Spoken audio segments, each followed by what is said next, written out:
ஈரா மாடு எப்படி கத்தும்? ஓ ஆடு ஆடு. அப்புறம் கோழி கோழி எப்படி கத்தும்? குக்கு. கோழி எப்படி கொத்தும்? கோழி எப்படி கொத்தும்?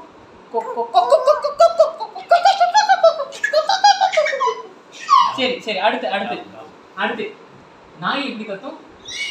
டாக் டாக் எப்படி கத்தும்? Bow bow. அப்ப அப்ப கேட் கேட் எப்படி கத்தும்? டைகர் டைகர் எப்படி கத்தும்? பாப்பா பா பா பயப்படுது பயப்படுது. யானை எப்படி கத்தும்? எலிஃபண்ட். ஓ ஹார்ஸ் டுக் டுக் டுக் டுக் டுக் டுக். அப்புறம் காக்கா காக்கா. அப்புறம் கிளி கிளி கிளி. அப்புறம் டைனோசர் எப்படி என்ன பண்ணும்? டைனோசர் என்ன பண்ணும்? டைனோசர் என்ன? அம்மா அப்பா ஐயோ பயமா இருக்கு.